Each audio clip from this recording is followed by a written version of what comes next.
Welcome to the MasterMind Library. They call me Ferdinand, the bringer of balance, leader of many disciplines, and your host of the MasterMind Library, the home of the MasterMind Book Club on FHTII.com.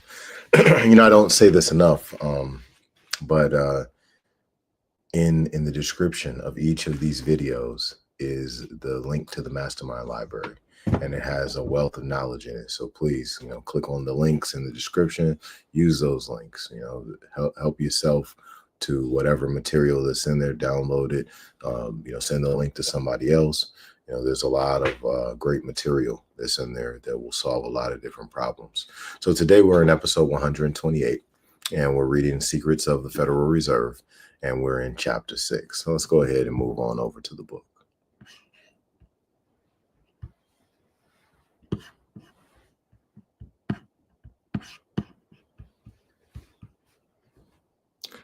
All right, Secrets of the Federal Reserve, and we are in chapter 6. So let's move there.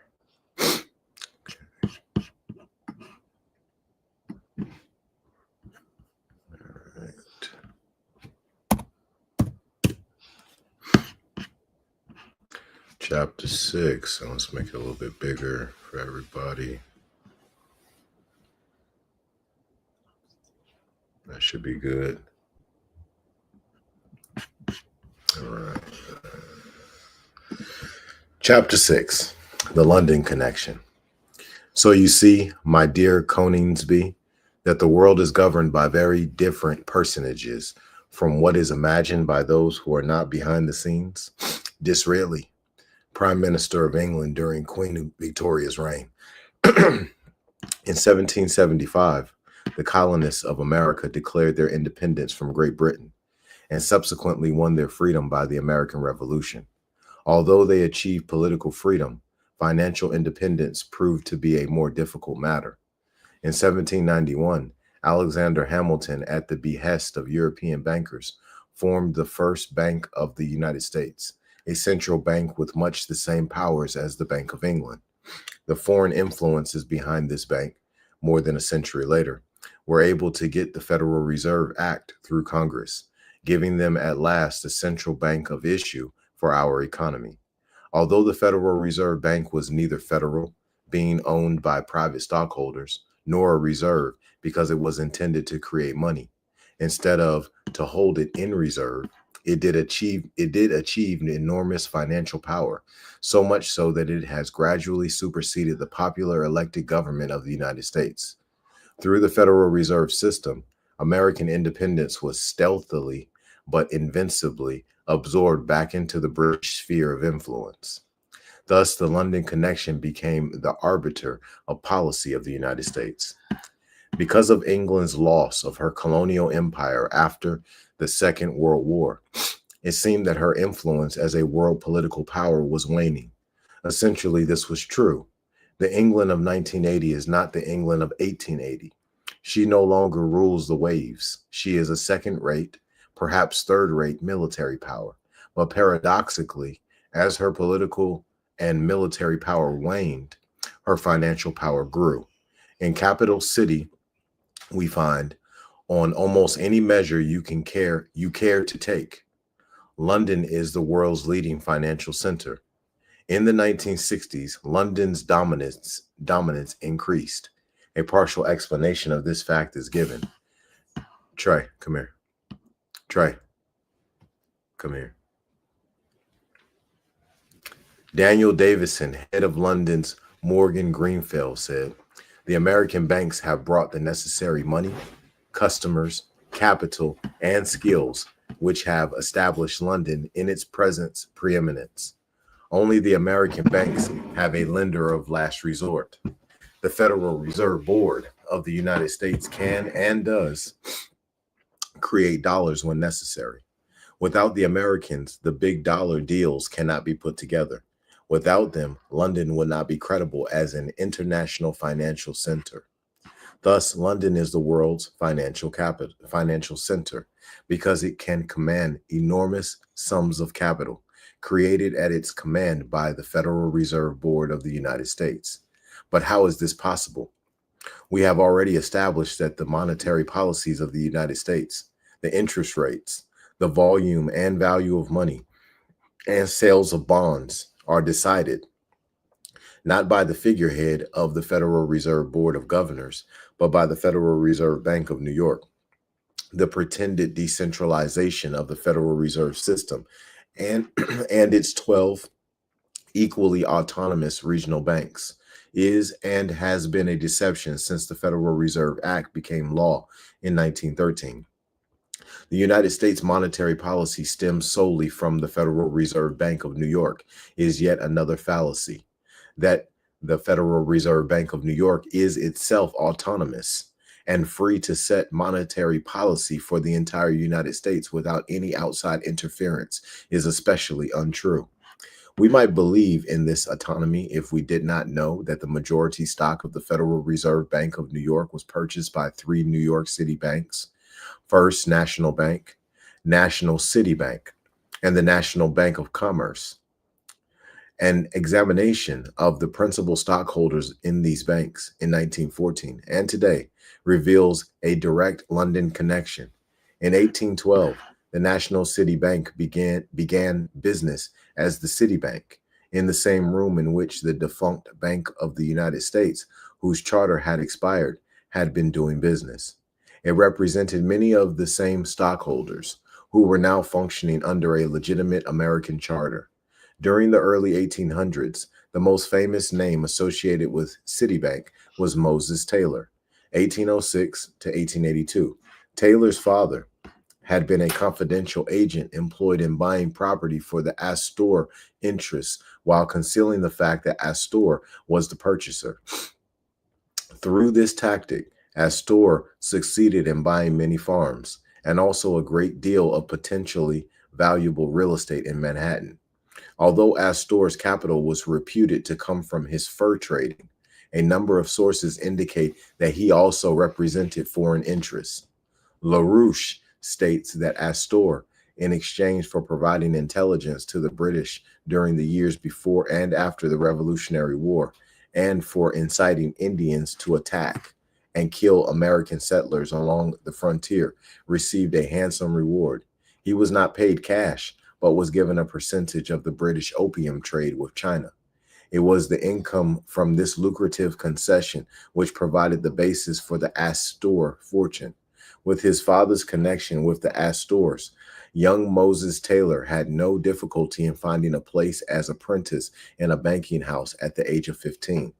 Like so many others in these pages, he found his greatest opportunities when many other Americans were going bankrupt during an abrupt contraction of credit. During the Panic of 1837, when more than half the business firms in New York failed, he doubled his fortune. In 1855, he became president of Citibank. During the Panic of 1857, the Citibank profited by the failure of many of its competitors.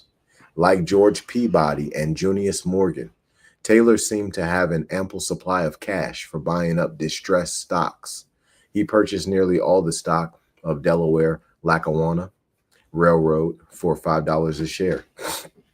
7 years later, it was selling for $240 a share. Moses Taylor was now worth $50 million. In August 1861, Taylor was named chairman of the Loan Committee to finance the Union government in the Civil War. The committee shocked Lincoln by offering the government $5 million at 12% to finance the war.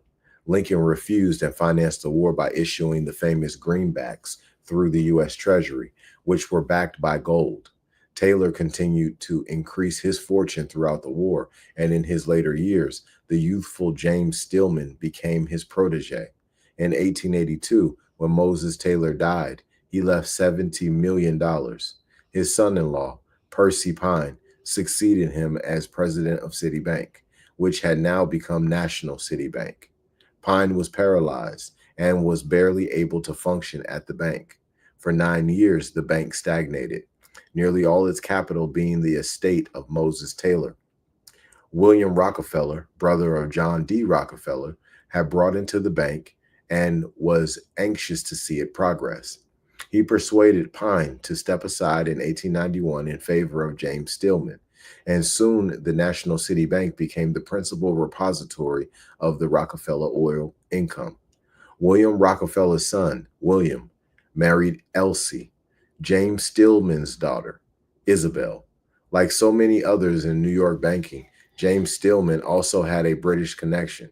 His father, Don Carlos Stillman, had come to Brownsville, Texas, as a British agent and blockade runner during the Civil War. Through his banking connections in New York, Don Carlos had been able to find a place for his son as apprentice in a banking house. In 1914, when National City Bank purchased almost 10% of the shares of the newly organized Federal Reserve Bank of New York, two of Moses Taylor's grandsons, Moses Taylor Pine and Percy Pine, owned 15,000 shares of National City stock. Moses Taylor's son, H.A.C. Taylor, owned 7,699 shares of National City Bank. The bank's attorney, John W. Sterling, of the firm of Shearman and Sterling, also owned 6,000 shares of National City Bank. However, James Stillman owned 47,498 shares, or almost 20% of the bank's total shares of 250,000.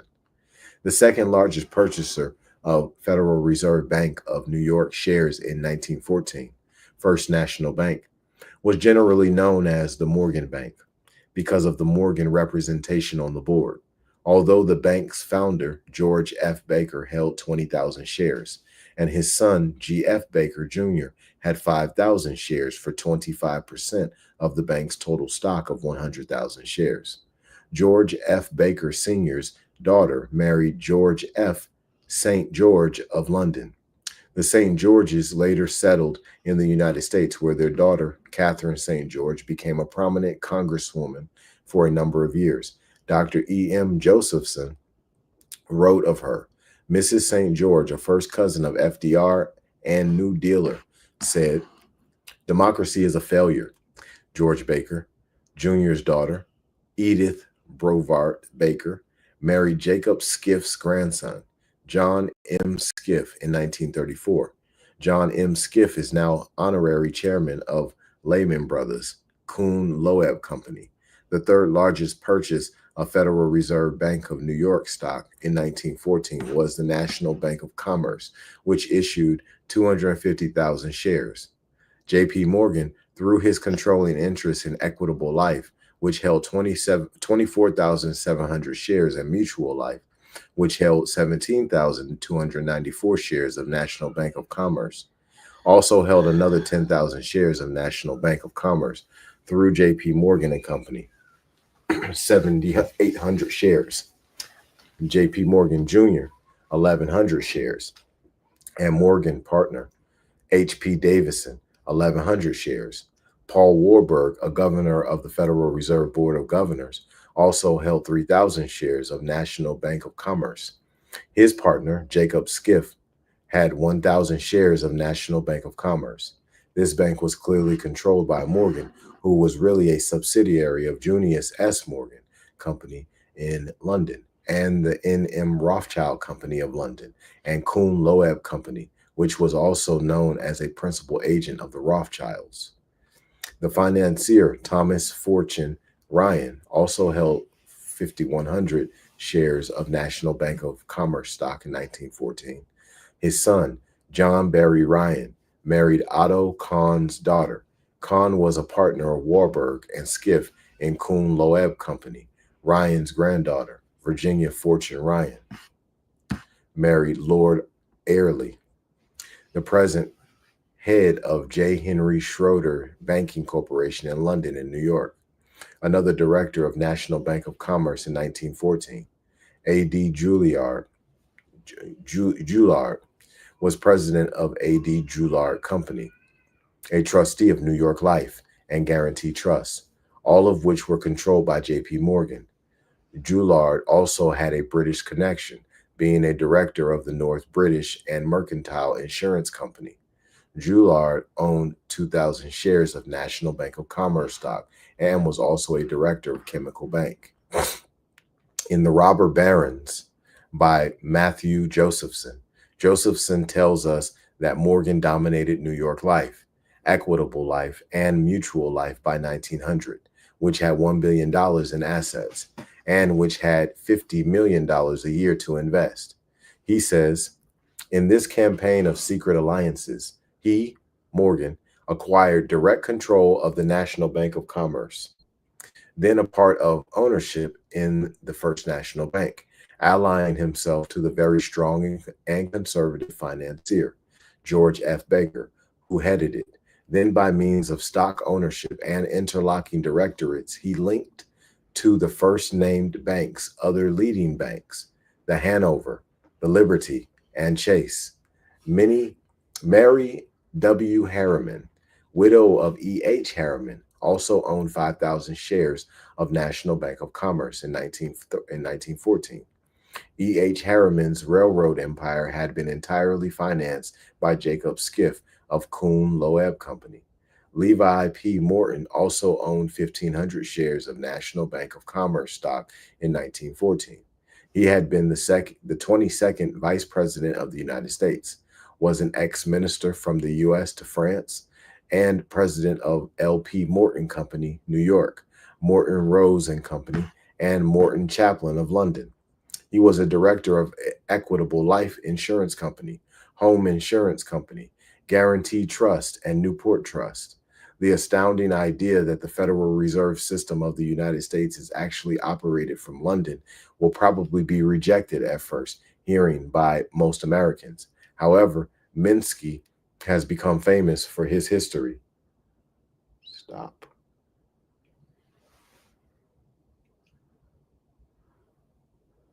However, Minsky has become famous for his theory of the dominant frame.